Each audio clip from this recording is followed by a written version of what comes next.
안녕하세요. 저는 곧 시집갈 나이에 딸아이를 하나 둔 엄마예요. 여전히 교수님이라는 말은 너무 어색한 한 4년제 대학의 교수이기도 합니다. 만학도로 공부에 시간 강사 전전하다 임용된 지 얼마 되지 않아 딱히 자랑할 만한 거리는 못 되네요. 아, 그리고 50대 초반의 미모의 중년 여성이기도 하네요. 사실 제가 이 낯간지러운 말씀을 왜 드리냐 하면 제 딸이 말을 하도 재밌기도 하고 저도 아직 여자인지라 자랑하고 싶어서예요. 하루는 제 딸이 엄마, 난 퇴근하면 진짜 집에 올만 난다? 라고 하더라고요. 그래서 제가 물었죠. 왜? 그랬더니 딸이 집에 맛있는 저녁 식사가 기다리고 있지? 게다가 50대 미모의 중년 여성이 있잖아? 얼마나 설레게? 라면서 애교를 부리더라고요. 저와 딸은 그날 자지러지게 웃었답니다. 정말 제가 이 아이 안 낳았으면 지금쯤 무슨 낙으로 살까 싶기도 하고요. 이제 곧 시집 간다고 남자를 데려올 텐데 생각하면 서운하기도 하고 안쓰럽기도 해요. 딸이 가끔 물어요. 엄마, 엄마는 내가 결혼할 남자를 데려오면 뭘 제일 많이 물어볼 거야? 그럼 저는 정말 단호하게 말해요. 부모님 인품, 그리고 형제가 있는지. 그럼 제 사정을 아는 딸은 피식 웃으며 대답하죠. 형제는 없는 사람으로? 저는 진저리를 치며 말하곤 하네요. 그래, 너는 손 아래든 손 위든 동서는 없이 살았으면 좋겠어, 정말로. 라고요. 사실 솔직히 말씀드리자면 저는 7년 전 이혼한 이혼녀이기도 합니다. 다 늙어 무슨 이혼이냐. 살 만큼 살았는데 그냥 참고 살지. 갑자기 이혼이 웬 말이냐 하는 소리도 주위에서 참 많이도 들으면서 한 이혼이었어요. 그래도 더는 도저히 못 참겠는 걸 어쩌겠어요. 평생 희생하며 산 삶이 무의미해질 정도로 힘들고 지치는데 이젠 정말로 애쓰고 싶어지지 않는 지점이 오더라고요. 꼬장꼬장하고 가부장적인 시부모에 무심한 남편, 하물며 정말 얄밉다 못해 극악한 아래 동서를 견뎌내는 일이 더는 벅차할 수가 없었거든요. 그렇게 이혼을 하고 난 후 지금 저는 날아갈 듯 편하고 행복한 삶을 영위하며 살고 있어요. 아마 그때 이혼이라는 큰 결단을 내리지 못했다면 아직도 여전히 그 억장 무너지는 나날들을 견디며 살고 있겠죠? 그럼 지금부터 제가 어떻게 그곳을 탈출하게 되었는지 차근차근 한번 말씀드려 볼게요. 저는 사실 가정 형편이 좋지 못했어요. 어머니는 중증 장애를 앓고 계셨고 아버지는 작은 구멍가게를 하셨는데 지질이 장사가 되지 않아 세 식구 입에 풀칠하기도 벅찼죠. 그래서 중학교도 겨우 졸업한 형편이었죠. 대학은 못 보내줘도 고등학교는 꼭 들어가라는 아버지의 말씀에 열심히 또 열심히 공부했습니다. 사실 제가 이립해도 초등학교 때부터 중학교 때까진 전교 1등을 놓치지 않을 만큼 꽤 공부도 잘했거든요. 그런데 제가 고등학교에 입학하기 석 달 전, 장사가 잘 되지 않던 아버지의 구멍가게가 결국 폐업을 하게 되었어요. 한겨울 공사판에 나가서 일하시던 아버지가 크게 다치시게 되면서 당장 생계 문제에 당면해야 했죠. 결국 저는 눈물을 머금고 고등학교 진학의 꿈을 아예 접어야 했습니다. 전 사실 공부가 참 좋았거든요. 매일매일 공부만 하고 살고 싶다고 생각할 정도로 공부에 대한 열정이 가득했습니다. 하지만 어쩌겠어요. 당장 입에 풀칠할 일이 걱정인데 식당 일, 가게 일을 닥치는 대로 하면서 검정고시로 고등학교 졸업장을 따서 졸업하게 되었고요. 그래도 공부를 잘한 덕인지 검정고시도 모두 한 번에 붙었답니다. 고등학교 졸업장을 따자마자 저는 곧바로 취직 준비를 했어요. 좋은 일은 한 번에 찾아오나 싶었어요. 그때쯤 건강을 회복하신 아버지는 괜찮은 경비 일자리를 마련해 제 부담이 좀 덜게 되었는데 다행히 취직도 곧바로 되었답니다. 작은 회사의 격리직이었는데 적은 돈이었지만 안정적인 월급이 들어오는 곳이었죠. 그곳에서 저는 무척 성실하게 일했고 똑부러지게 일을 잘한다며 평판도 꽤 좋은 편이었답니다. 지금의 남편을 처음 만난 곳도 바로 그 회사였어요. 남편은 일주일에 한두 번씩 오는 거래처 직원이었는데 그 당시 제 나이 20살이었고 제 남편은 30살이었죠. 지금은 아니지만 그때 당시만 해도 남편은 결혼하지 않은 총각 직원 꽤 많은 나이였고요. 나이 차이도 꽤 많이 나고 그때 저는 참 순진하고 못 모르던 사회 초년생이라 올 때마다 거래처 대리님이 수줍게 건네는 유리에 담긴 두유 한 병이 연애하자는 뜻인 줄은 미처 몰랐었네요. 그렇게 2달 정도 지났나 봐요. 제 책상 위에 두유 한 병씩 놓고 가시던 거래처 대리님은 제 손을 덥석 잡으며 그랬습니다. 결혼합시다. 내가 대학도 보내주고 평생 고생 안 시킬게. 대학 보내주겠다는 말에 홀딱 속아 넘어가 10살 차이 나는 거래처 대리님은 그렇게 제 남편이 되었습니다. 연애 때 알게 된 사실인데 남편은 꽤 좋은 인서울대학 4년제를 졸업했고 그 거래처라는 회사도 이름을 대면 알만한 중소기업이더군요. 전 정말 놀랐어요. 그렇게 좋은 대학에 좋은 과를 나온 중소기업 직원이라니. 중졸인 저랑은 다른 세계 사람 같기도 하고 대단해 보이기도 했지요. 그런데 남편의 학벌과 직업은 시댁에서는 그저 그런 이란 소리를 듣는 하찮은 것이었어요. 그도 그럴 것이 부모님은 중학교 교사, 그리고 지방대 교수셨고 동생은 한국에서도 정말 알아주는 대학교에 가장 좋은 과를 나온 인재였거든요. 그런 집에 시집간 저는 주눅이 들 수밖에 없었어요. 안 그래도 학력 컴플렉스가 있는 상태에서 그런 고학력 시댁 식구들은 부담스러운 존재일 수밖에 없었습니다. 하물며 가부장적이고 고지식한 시부모 밑에서 시집살이까지 했으니 오죽했겠어요? 대놓고 무시하시진 않으셨지만 참 서름을 많이 당했습니다. 예, 제가 뭘 안다고 물어? 거참, 그걸 고등학교도 졸업 못한 애한테 의논하고 자빠졌어? 참 모자란 놈. 그러니까 사람은 배워야 한다니까. 그런 무시는 비단 시부모님뿐은 아니었습니다. 도련님도 마찬가지였어요. 어떤 날은 도련님이 집으로 전화가 왔더라고요. 청소를 끝내고 급히 전화를 받았는데 여보세요? 형수? 네, 도련님 말씀하세요. 혹시 집에 형수밖에 없어요? 네, 왜요? 아, 형수, 제 방에 보면, 아니에요. 뭔데 그러세요? 말씀하세요, 도련님. 형수님께 부탁드릴 건 아니라서요.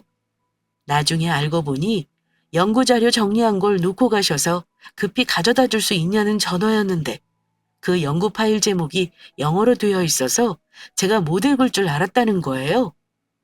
아무리 정규 고등학교 교육을 받지 못했기로써니 그 정도 영어 하나 못 읽을까?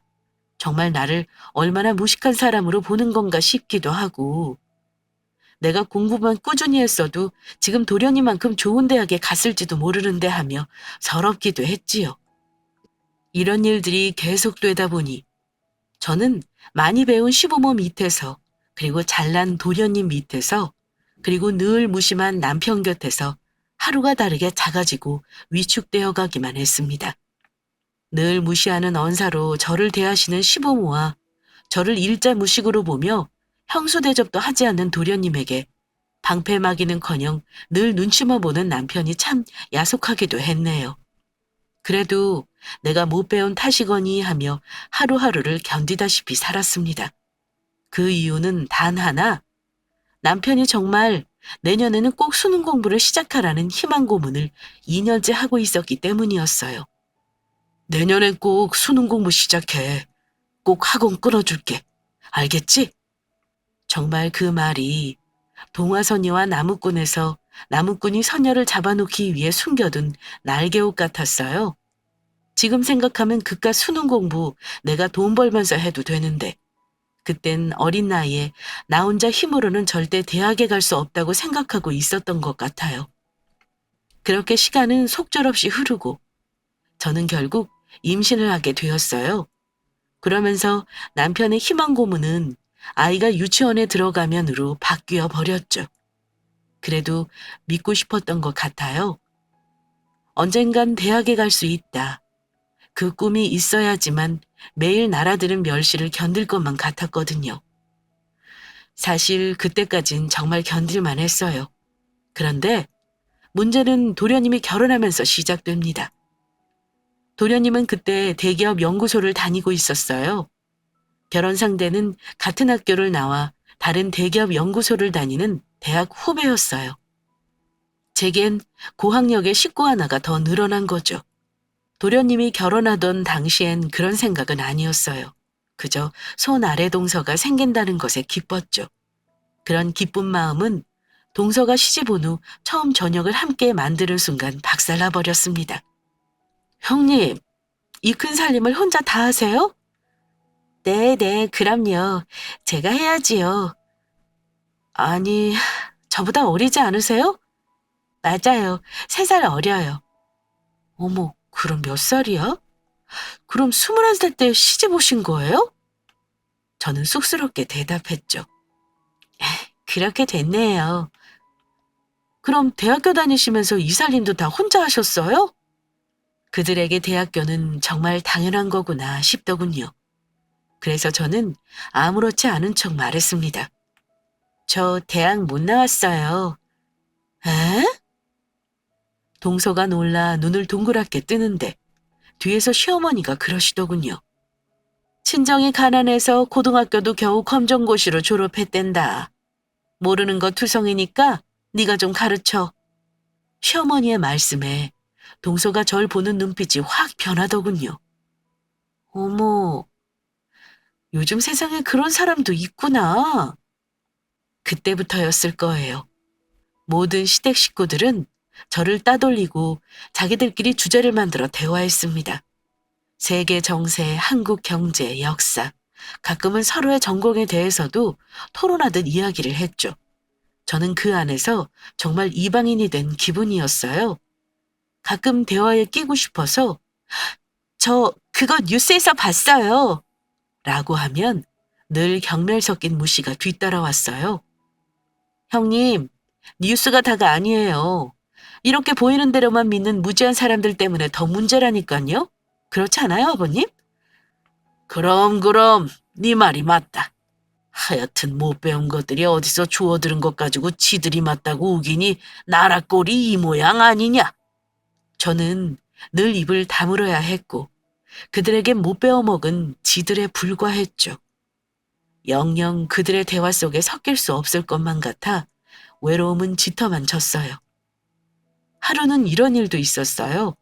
제가 열심히 김치를 담그고 있는데 거실에서 팽팽 놀다 온 동서가 제 곁에 와서 옆에 쪼그리 앉더군요. 형님, 근데 김치가 왜 몸에 좋은진 알고 담으시는 거죠? 네? 뭐 당연히 유산균도 많고 하니까 그런 거 아닐까요? 그러자 동서가 키득 웃더군요. 유산균이 왜 몸에 좋은데요? 그거야 장운동에 좋으니까. 그러니까 유산균이 왜 장운동에 좋냐고요. 아니다. 그럼 우리가 이 유산균을 섭취하면 얼만큼의 유산균이 장까지 살아가는지 아세요? 네? 사실 그것까지 제가 알겠어요? 그냥 다들 김치가 몸에 좋은 건 유산균이 많아서다 정도일 텐데 절 시험하는 사람처럼 이름 돋지 않고 옆에 앉아서 꼬치꼬치 캐물으며 절 무안주더군요. 저는 바보처럼 긴장해서 얼어붙어 있었고요. 제가 답을 못하고 어버버하고 있으니 피식 실소를 내뱉는 동서가 자리에서 일어서며 그러더군요. 격 떨어져서 대화할 수가 없네. 격이라. 언제부터 사람의 격이 지식의 깊이로 정해졌었나요? 오히려 사람의 격이 정해지는 건 인품 아닌가요? 아무리 저보다 나이가 많은 손아래 동서라고 해도 무시가 가득 담긴 말에 저는 정말 울화가 터졌습니다. 시부모님과 도련님에게 받았던 모멸감은 모멸감도 아니더군요. 하지만 무식이 죄라고 저는 그 자리에서 한마디도 따지지 못하고 당하고만 있었습니다. 그날 밤 저는 아이를 재워놓고 침대에 누워 남편에게 넌지시 말했습니다. 여보, 나 대학 언제 갈 수 있어요? 애가 아직 어린데 무슨 학교야. 요새 잠잠하더니 왜 또 그래? 나 대학 보내준다며. 그래서 내가 지금 이렇게 견디는 거잖아. 내가 당신 집 식모랑 다를 게 뭐예요? 당신 동서가 날 못 배웠다고 얼마나 무시하는 줄 알아요? 내가 이제 손아래 동서한테까지 무시를 당해야 하냐고요. 울먹이면서 그랬더니 남편이 너 못 배운 걸 왜 내 탓을 해?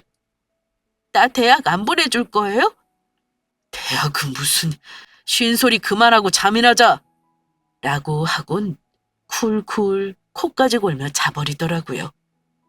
제 꿈은 순식간에 무너져 내렸습니다. 자는 남편을 흔들면서 말했어요. 여보, 나 대학 보내줄 거죠? 괜히 그렇게 말하는 거죠? 저는 깨지 않는 남편에게 애원하며 밤새 울었습니다. 너무 억울하고 서럽더라고요. 내가 왜 이렇게 살고 있나 싶기도 하고요. 정말 하도 울어서 다음날 눈이 안 떠질 정도였죠. 그때부터 저는 정말 딸아이 하나만 보고 살았어요. 대학 보내주겠다는 말만 순진하게 믿고 시집와서 그 희망 하나만 품고 살았던 삶이 와르르 무너지는 기분이었거든요. 아, 이 말씀을 안 드렸군요. 저희 딸과 동선의 아들은 비슷한 시기에 태어났어요. 동선애가 허니문 베이비로 아이를 가져 저와 비슷한 시기에 출산했거든요. 자연히 아이들이 커갈수록 자주 비교 선상에 놓이곤 했어요. 저희 딸은 그때까지만 해도 참 산만하고 집중을 잘 못하는 아이였어요. 그에 비해 조카인 동선의 아들은 영재가 아니냐는 소리를 들을 만큼 나이에 비해 똑똑했고요. 그런 상반된 모습을 보실 때마다 시부모님은 아휴, 피는 못 속인다더니 엄마 쪽 유전자를 그대로 닮았네. 를 연발하셨고 애 머리는 엄마를 닮는다잖아요. 하며 동서가 거들었습니다. 저는 입이 10개라도 할 말이 없었어요.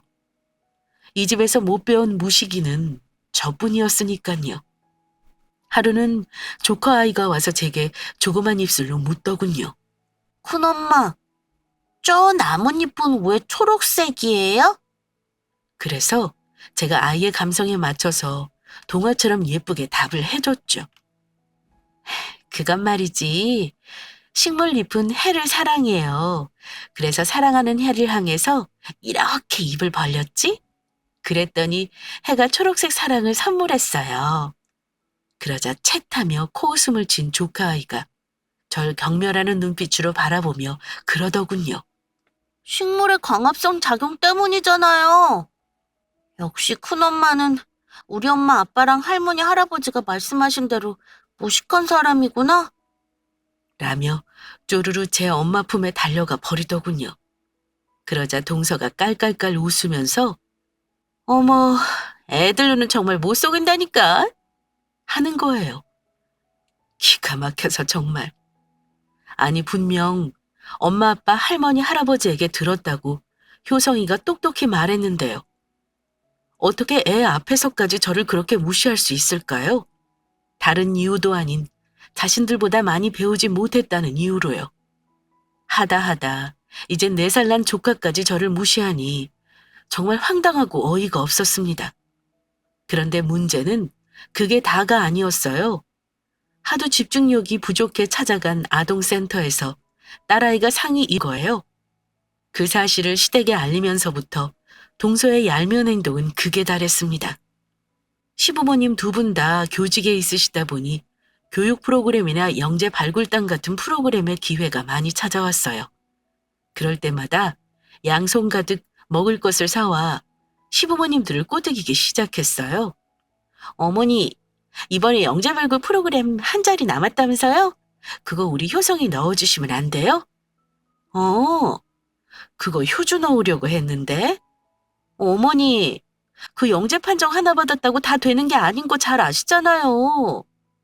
사실 부모가 서포터를 잘해야 한다고요. 애들 뒷바라지도 배워본 사람이나 하는 거지 형님이 어떻게 하겠어요? 하긴 그것도 그렇다만. 효성이 갈게요. 네? 명단에 좀 넣어주세요.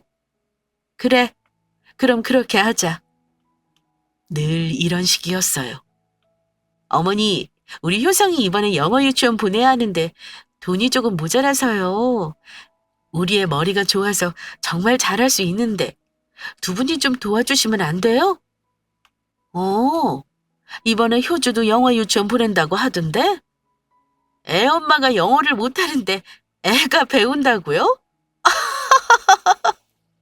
시댁에서 원하는 것을 얻어갈 때 늘 곱게 가져가는 법이 없었어요. 언제나 절 찍어 눌러 저와 제 딸아이의 몫을 가져갔죠. 물론 제 걸 빼앗기는 건 괜찮았습니다. 그런데 우리 딸이 누려야 할 것도 모두 빼앗긴다고 생각하니 통탄스럽게 그지없더군요. 당연하다는 듯 우리 효주가 효성이에게 모든 것을 빼앗기게 되자 이게 다 제가 못 배운 탓이라고 생각이 들더군요. 제가 빼앗기는 건 괜찮지만 제 딸아이까지 대물림 되는 것 같은 기분은 참을 수가 없었어요. 영재로 태어난 아이가 저 같은 엄마 때문에 재능을 모두 억눌리고 제대로 발달시켜주지 못하는 상황이 너무 속상했죠. 어떻게든 배워서 동서와 시부모의 콧대를 눌러주고 딸아이가 친조부에게 받을 혜택을 다 누리게 해줘야겠다는 결심을 자연스럽게 하게 되더군요. 그때부터 저는 독학으로 수능 공부를 시작했어요. 낮에는 식모처럼 집안일을 하고 밤새 공부를 했어요. 코피가 나고 입안이 다 부르트도록 피곤했지만 이를 악물었습니다. 30이 다 되어가는 나이에도 다행히 뇌는 녹슬지 않았더군요. 가끔 모르는 문제가 있으면 동영상과 인터넷 강의를 들어 충당하면서 노력하니 모의고사 성적도 눈에 띄게 쭉쭉 올라가더라고요. 늦게 다시 시작한 공부는 너무 재미있었습니다. 그러던 어느 날 제가 수능 공부하는 걸 어떻게 알았는지 동서가 찾아왔더군요. 제 방으로 들어가 제가 풀고 있던 문제집을 쓱쓱 보며 코웃음을 친 동서가 그러더군요. 형님, 대학 가고 싶으시죠? 제가 심드렁하게 대답했죠. 그건 왜요? 좋은 대학 가서 제 콧대 콱 눌러주고 시부모님한테도 보란듯이 보여드리고 싶으신 거 아니에요? 동서는 똑똑한 만큼 약삭발랐습니다. 저의 속내를 꿰뚫고 있더군요. 사실 효성이가 효주가 누릴 거 다 빼앗아가니까 속상하신 거잖아요. 하면서 제게 서류 한 장을 내밀었어요. 여기 사인만 하시면 제가 그놈의 대학 등록금 다 내드릴게요. 이게 뭐길래 한두 푼 하는 것도 아닌 대학 등록금을 선뜻 내준다는 건지 의아했죠. 저는 의심 가득한 얼굴로 물었습니다. 이게 뭔데요? 그러자 동서가 정말 대수롭지 않다는 듯 말하더군요. 그거 그냥 별거 아닌 땅 문서예요. 이거 어머니가 형님 사주셨다면서요? 시어머니한테 저 달라고 하니까 형님 눈치가 좀 보이신다네요. 형님 명의로 사주신 거라고. 정말 황당했습니다. 그 땅은 시어머니가 제 앞으로 선심 쓰듯 사두신 경기도 어디 변두리 땅이었어요. 사실 저도 잊고 있었던 땅이었고요. 하찮지만 제가 평생 시댁에서 부엌일과 청소일을 하며 받은 대가였죠. 물론 땅 욕심 같은 건 나지도 않았지만 그걸 시어머니를 빌미로 내놓으라니 좀 화가 나더군요. 어머니가 진짜 그렇게 말씀하셨어요? 전 차마 믿고 싶지 않아 다시 물었습니다. 그러자 동서가 아주 뻔뻔히 턱을 추어들고 당당하게 말하더군요. 여쭤보세요. 정말 그러셨다니까요? 순간 목덜미가 뻣뻣해지는 것을 느꼈어요. 제가 거진 10년을 이 집에서 신모처럼 살고 받은 땅인데 고작 자기 필요한 것 있을 때만 얼굴을 디미는 동서에게 이 땅을 주고 싶어 한다니 제 눈치라도 보시는 것이 감사하다고 해야 하나 싶더라고요. 제가 기가 차서 물었죠. 그래서 동서가 지금 나한테 하고 싶은 말이 뭐예요?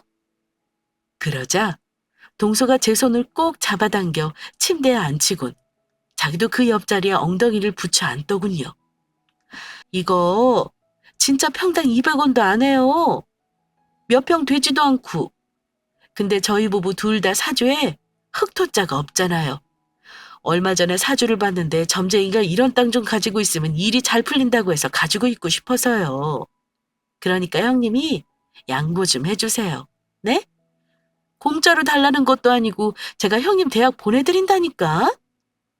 하면서 손톱으로 서류 아래 빈칸을 톡톡 치더라고요. 여기 사인만 하시면 돼요. 오를 일도 없는 그냥 허접한 지방 땅이에요. 진짜예요, 형님. 형님도 잘 아시잖아요.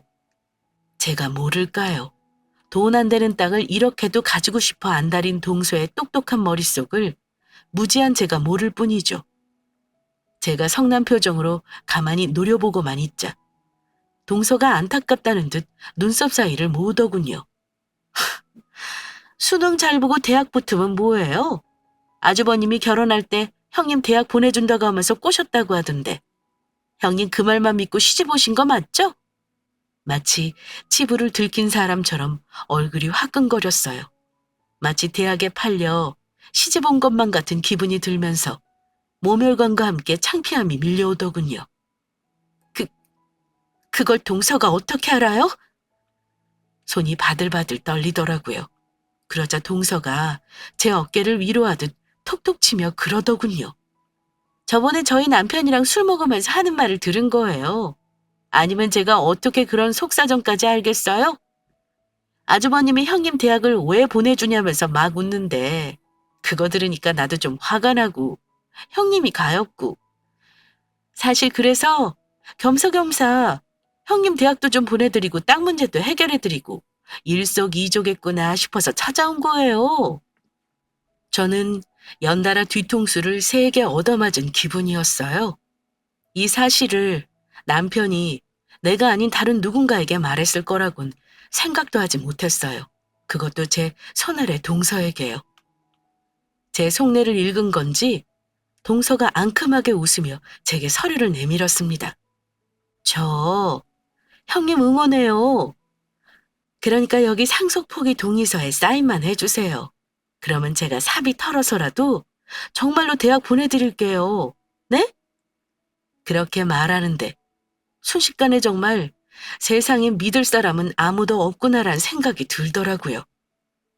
남편이 아무리 차일피일 미루고 제가 대학 이야기 꺼낼 때마다 회피하거나 잠을 잤지만 전 그래도 믿고 있었거든요.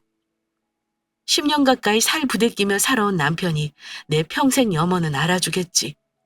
못 베어 맺힌 내 한은 풀어주겠지. 그런데 그게 아니었더라고요. 저는 뱀 같은 가머니설에 속아서 결혼한 바보였더라고요. 그 큰 배신감과 한멸감에 저는 섣부른 선택을 하고 말았어요. 정말 사인만 하면 되는 거예요? 그럼요. 제가 보내드린다고 약속할게요. 녹음이라도 해요? 아니요. 대신 조건이 있어요. 뭔데요? 절대로 아무한테도 말하지 말아줘요. 저 수능 보는 거. 누구에게도 알리고 싶지 않았어요. 제가 수능을 보고 대학을 가고 이 모든 과정이 그들에겐 비웃음거리만 될 것 같았거든요. 제 비장한 목소리를 들은 동서가 대수롭지 않다는 듯 눈썹을 들어 올리더군요. 뭐 그쯤이야. 알겠어요? 여기다가 사인하면 돼요?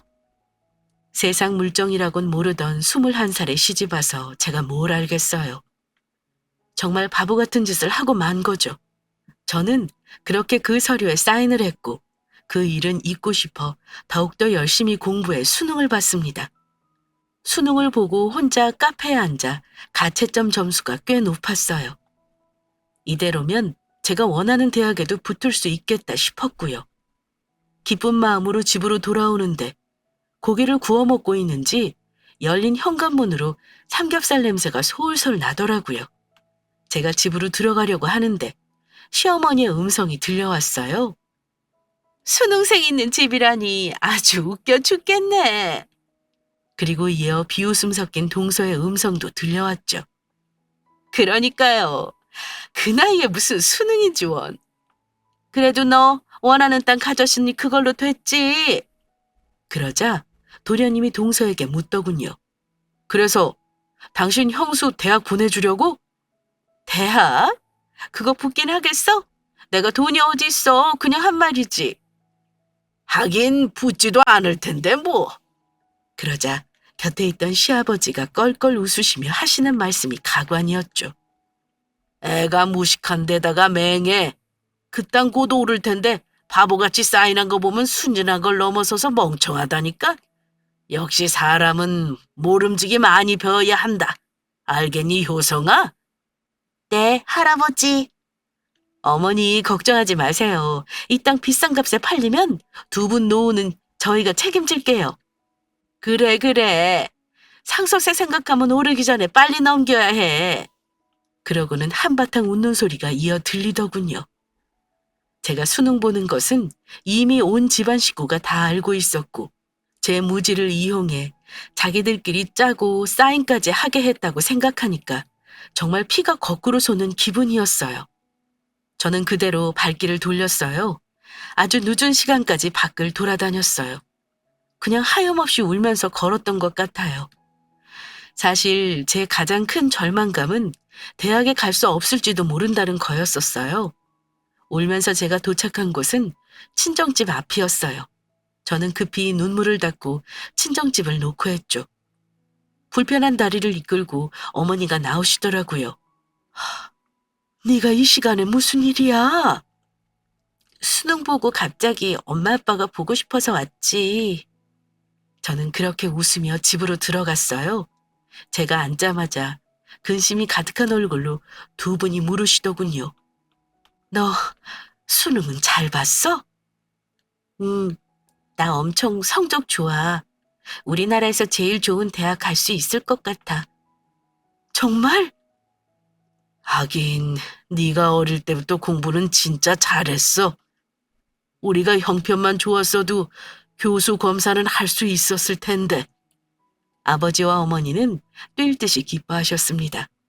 그리고는 제게 다 낡은 통장 하나를 내미셨죠. 얼마 안 된다. 이거 너 대학 못 보낸 게 한이 돼서 그냥 모아뒀던 돈이야.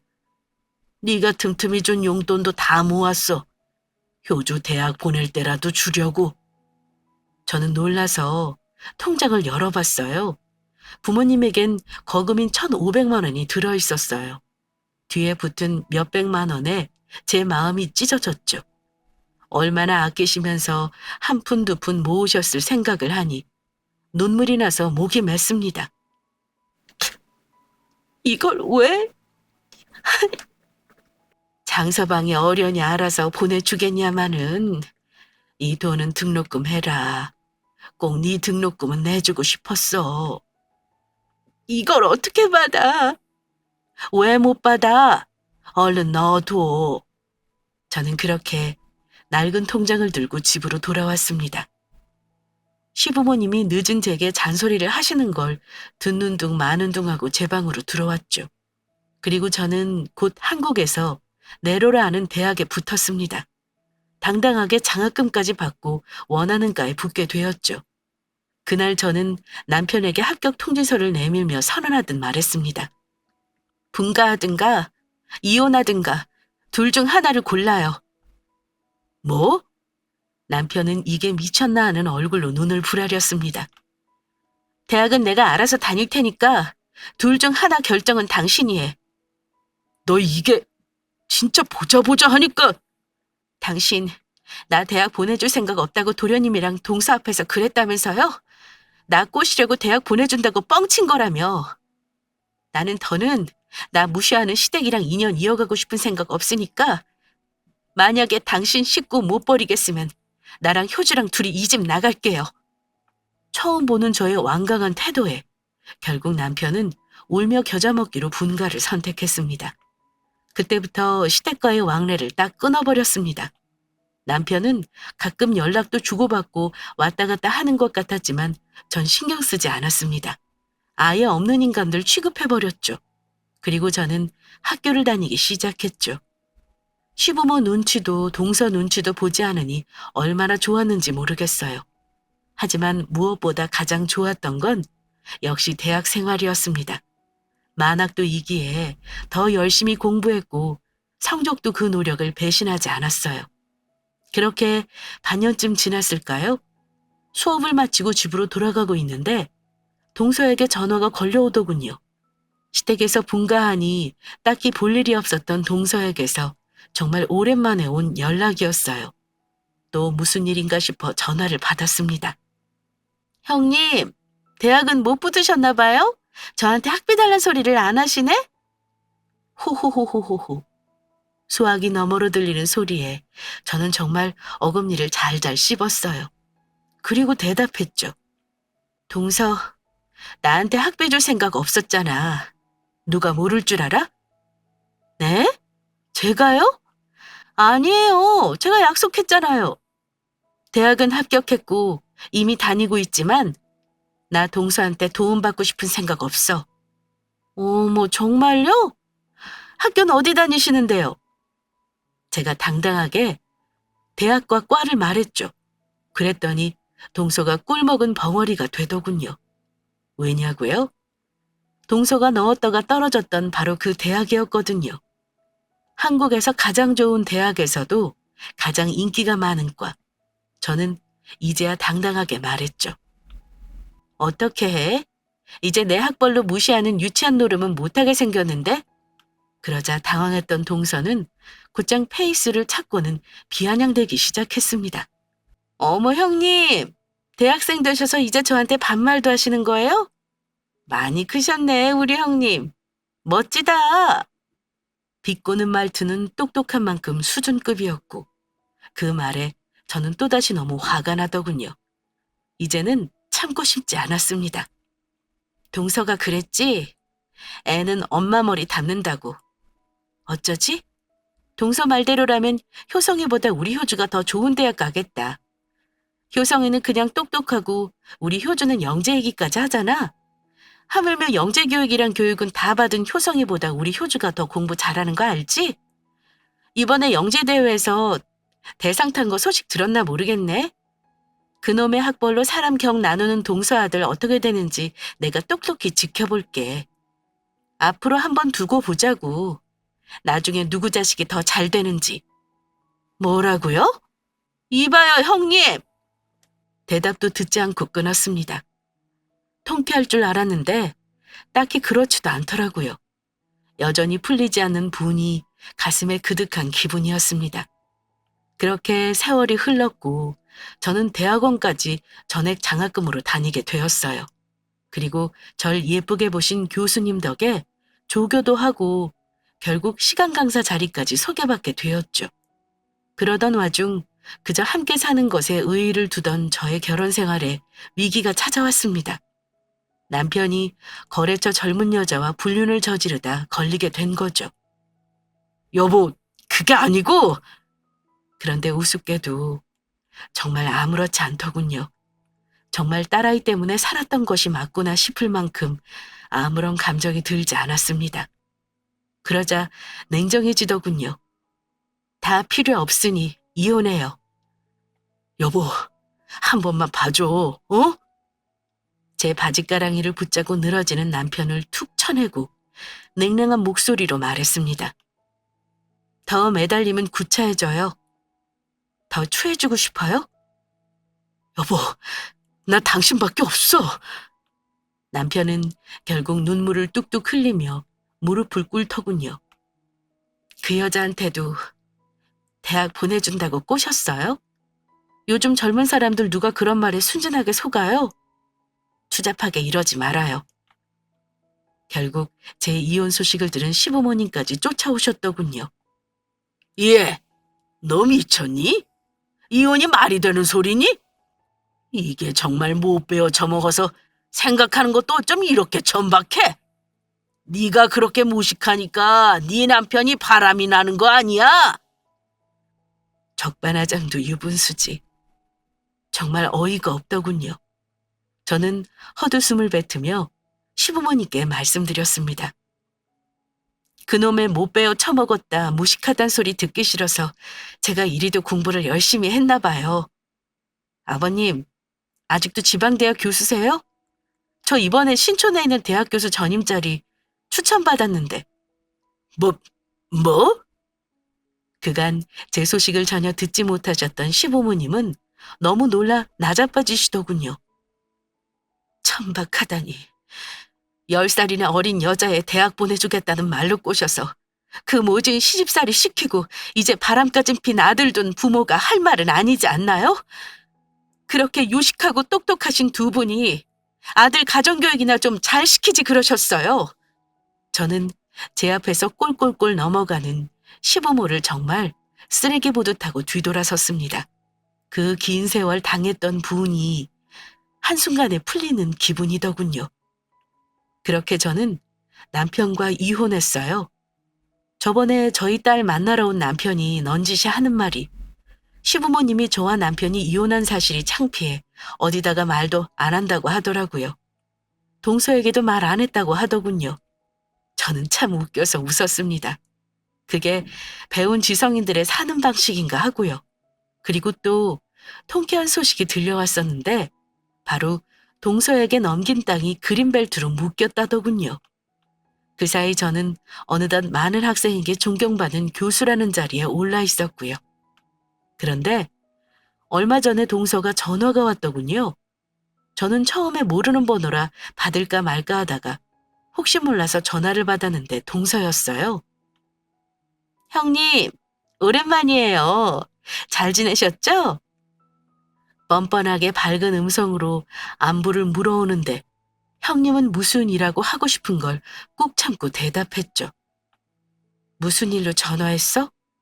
그러자 동서가 볼멘 소리로 그러더군요. 아니, 시아버지 중풍으로 쓰러지셨잖아요. 어떻게 병원을 한 번을 안 오세요? 정말로 동서는 제가 이혼한 줄을 모르는 눈치더라고요. 거길 내가 왜 가? 맏며느리가 당연히 와서 자리 지키는 게 맞는 거죠. 게다가 아버님 병간호도 하셔야 할 거 아니에요. 진짜 뻔뻔하게 그지없더군요. 시부모에게 받을 거 다 받아먹고 짝짝꿍이 되어서 절 그렇게 괴롭히더니 이제 와서 편찮으시다니까 제게 병간호를 미루는 꼴이 아주 가증스러워서 치가 떨리더군요. 저는 그런 동서를 한껏 비웃어주고 말했습니다. 나 이혼했어. 그게 언젠데 몰랐구나. 우리 이제 남남이야. 네? 꽤 놀란 눈치였어요. 고막이 떨어질 만큼 커다란 소리가 들려오더군요. 그래서 제가 덧붙였죠. 그리고 말이 나와서 하는 말인데 나 수능 보던 날 집에서 도련님이랑 동서랑 시부모님이랑 넷이 고기 구워 먹었지? 그날 동서가 그랬잖아. 시부모님 노후는 동서가 책임진다고. 기억 안 나? 제가 언제요?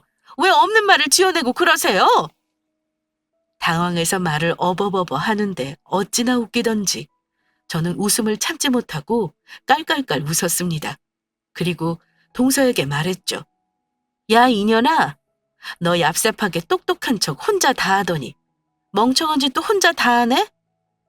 너 무덤 네가 판 거야. 지금까지 시부모한테 받은 편애랑 돈 다 갚을 절호의 찬스니까 혼자 잘해봐. 중풍이라니. 어쩜 좋니? 병간호 정말 힘들겠다. 안녕?